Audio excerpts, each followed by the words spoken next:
Você ou seu filho já quis aprender a desenhar? Desenhar aqueles personagens dos desenhos é possível sem nunca precisar de uma escola cara, que ensina técnicas que demoram anos e anos para aprender. Quer saber mais? Dá uma olhadinha no link que eu deixei na descrição e assiste o vídeo lá para conhecer sobre essa técnica. Oi, eu sou o Gus, sejam bem-vindos ao meu canal. Se você é inscrito, deixa o like. Se você está aqui pela primeira vez no canal, inscreva-se, assim eu posso continuar trazendo esse conteúdo de qualidade aqui para vocês no YouTube. E não esquece de ativar o sininho das notificações para saber sempre que um vídeo novo for ao ar. Beleza, galera? Hoje vamos para nossa análise do episódio 4 de Digimon Adventure, uma série que a gente já estava um tempinho sem episódios por causa do que? Da pandemia. Mas enfim, essa semana ele começou a passar novamente no Japão e nós já temos em mão o episódio para assistir. Eu já assisti e preparei aqui uma análise. Primeiro de tudo, o episódio começa com um resumo bem orgânico do que aconteceu, afinal já faz muito tempo que a gente tá sem nenhum episódio novo. Foi interessante rever, pegou todos os momentos chaves ali do episódio 1, 2 e preparou pro episódio 4. E o grande ponto chamativo do episódio 4 é que nós finalmente vamos pro Digimundo, que é igual o Digimon Adventure 01, onde os Digimons vivem. No episódio 1, 2, 3 a gente foi apenas na internet, e parece que tem uma diferença, parece que o mundo dos humanos e o mundo digital, o mundo dos Digimons, eles se conectam através da internet, então são lugares um pouco diferentes, como é explicado nesse episódio. Visualmente começa muito legal, deu uma experiência meio que Jurassic Park, eu achei,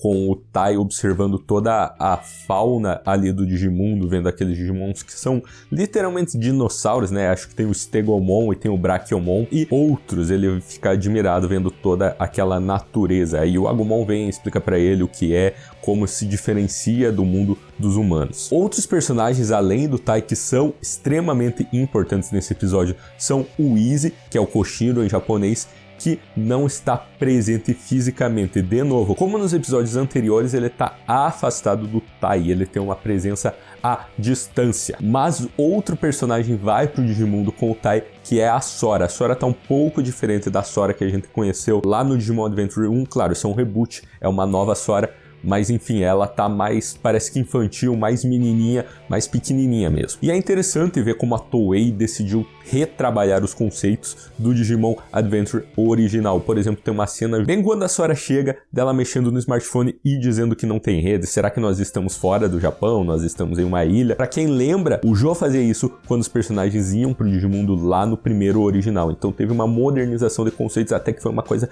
bem rápida. Ela só bateu ali, nós não estamos num lugar que tem rede de celular. E também dá pra notar que tem um clima mais maduro do que o Digimon original. Os conceitos ali, eles são abordados de uma maneira mais interessante para um público adulto.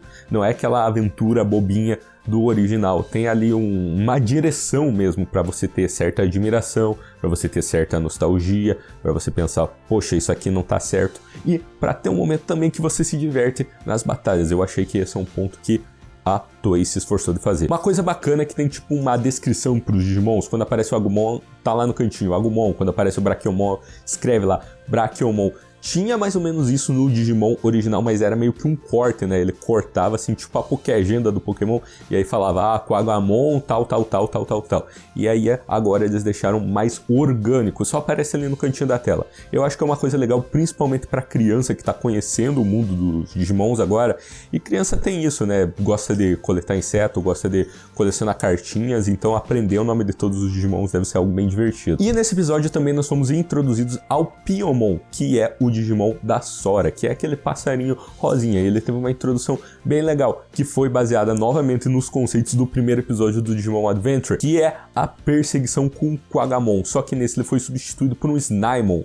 Mas eles são bem parecidos, o conceito. Então teve mais ou menos aquele clima dos personagens achando o Snymon, que era o Quagamon no original, e tendo que fugir, e aí eles caem num rio. Claro, no original teve tanto a digitransformação, tinha todos os personagens de uma vez, mas eles retrabalharam esse conceito para encaixar de uma forma orgânica na nova história que eles estão contando. E ficou muito bom. Eu acho que eu já falei disso, mas a direção desse anime é realmente boa. Como eu falei, ela dá pra uma criança assistir, dá pra um adulto assistir. E a direção é o que prende. Talvez o conceito de Digimon não seja um conceito muito interessante pra quem tá começando nesse mundo, mas como o anime, ele pega tudo aquilo, ele não faz como se fosse só uma bobagem.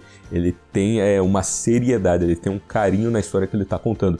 E isso funciona muito bem aqui no Digimon World. Uma coisa que eu particularmente gostei muito é a trilha sonora. Eu acho que ela tem uns remixes assim dos temas principais e um tema principal já instrumental que tocam ali em certos momentos que, nossa, casam muito bem com o clima da cena. E são músicas bem escritas, são músicas que, nossa, é bem bom de ouvir, dá o clima da cena, é muito legal. Pacing também da história, eu gostei.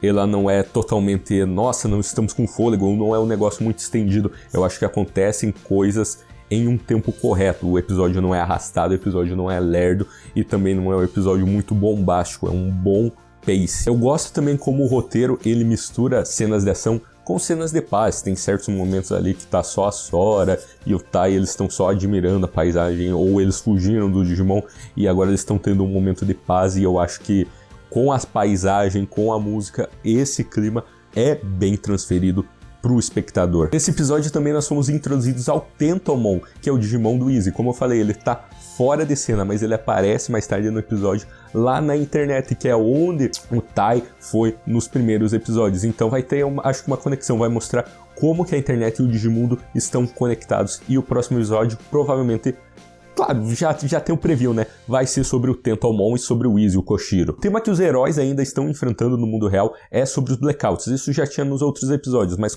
é uma coisa contínua. Parece que essa é a maior consequência. Se eles não conseguirem fazer a missão deles no Digimundo, fazer a missão deles na internet, algo muito ruim vai acontecer com todo mundo humano. E a gente é muito dependente de tecnologia. Então essa história aí de blackout é uma boa desculpa para a história funcionar. E tem alguns fanservices, né, durante a história. A gente vai vendo que eles têm que seguir o Ryu, assim como no primeiro episódio do Digimon Adventure. E tem a Sora colocando o capacetinho dela, o Tai com o binóculo. E até nessa cena do Ryu tem uma referência ali a Tubarão, que é divertida. E começa uma outra batalha. Uma coisa que eu já falei nos outros episódios das minhas análises é que essa série tem uma boa coreografia, tem um bom storyboard. O que isso quer dizer? Que não é só uma boa animação em questão de quadros. Por exemplo, um quadro assim e tá bem desenhado. Ele tem um fluxo, porque para você curtir uma animação não adianta só ela tá bem desenhada, ela tem que estar bem planejada. Uns bons exemplos de storyboard é do Dragon Ball Super Broly, que eu acho que tem um storyboard incrível, e o próprio Dragon Ball Batalha dos Deuses tem um storyboard muito bom. E se você comparar, por exemplo, o Batalha dos Deuses com a versão em anime, você vai ver que não é nem questão da animação, nem questão da qualidade da animação, mas é questão que o fluxo das cenas, como acontece, não é tão natural. Então o Digimon, eu acho que ele tem essa característica que ele consegue mostrar os Digimons lutando de uma maneira interessante. Não é só aqueles slideshows, tipo, chama neném, e aí o outro bicho solta o outro poder. Não, tem toda uma movimentação, o próprio Tai, a própria Sora, eles estão fazendo algo na cena, o Agumon, o Greymon se mexe de um jeito, e isso faz com que o espectador goste de estar assistindo. Também teve uma animação muito legal que eu gostei, que foi a da Digievolução do Greymon. Provavelmente vai ser essa animação que eles vão reutilizar, porque eles usam esse negócio de animação para poupar tempo de desenhar quadros no anime. Então acho que vai ser essa definitiva, e eu achei que tá muito bem desenhada. Mas também para mim foi a única coisa muito bem animada. Talvez a do Beardramon, que tem depois, também seja bem desenhada, mas esse episódio em questão de animação foi um episódio mais básico, teve muito frame parado. Como eu falei, o storyboard é legal, mas o storyboard sem uma animação fluida ainda é legal, só não tem uma animação fluida. E o que eu falei dos temas nas outras análises, por exemplo, quando o Tai teve coragem, que é o brasão dele, foi quando o Greymon evoluiu, isso voltou pra esse. Quando a Sora demonstrou amor pelo Piomon, quando o Piomon demonstrou amor pela Sora, que é o brasão delas, teve a evolução. Então, podemos afirmar que esse é um tema constante na série, e eu achei interessante, porque os brasões, na verdade, não tinham muito significado no original. Então, trazer eles de uma forma mais madura pra narrativa é muito bem-vindo. E esse episódio também deu algumas dicas do futuro. Por exemplo, apareceu o Ogremon no final, observando os protagonistas. No original, se eu não me engano, o Ogremon trabalhava pro Devimon, que era o vilão do arco da Vila Arquivo. Então, provavelmente, logo nós vamos ver o Devimon. E também teve um pouco ali sobre umas bestas divinas, bestas sagradas. Eu sei que tem uma mitologia do Digimundo, né, com bestas sagradas, com cavaleiros. Eu não sei exatamente o que é, mas parece que vai ter uma pincelada ali, que já é uma coisa diferente, né, porque o Digimundo se evoluiu muito desde o Digimon Adventure 1, então eles incluírem essas coisas nessa nova aventura é muito legal. E essa foi a minha análise. O episódio foi muito legal, foi bom, divertido, teve um pouco da animação mais básica nesse, mas como o storyboard é bom, a direção é boa, as músicas são boas, e o roteiro, principalmente o roteiro, é muito bom, diferente, por exemplo, de alguns episódios de Dragon Ball Super, que eram umas bobagens absurdas, todo mundo ficava bravo com isso. Então, tá sendo muito legal de acompanhar. Esse foi um bom episódio. E é isso, galera. Se você curtiu esse vídeo, deixa o seu like. Se você está aqui pela primeira vez no canal, inscreva-se. Assim eu posso continuar trazendo esse conteúdo de qualidade aqui pra vocês no YouTube. E não esquece de ativar o sininho das notificações para saber sempre que um vídeo novo for ao ar. Beleza, galera? Eu sou o Gus e vamos indo. Até mais!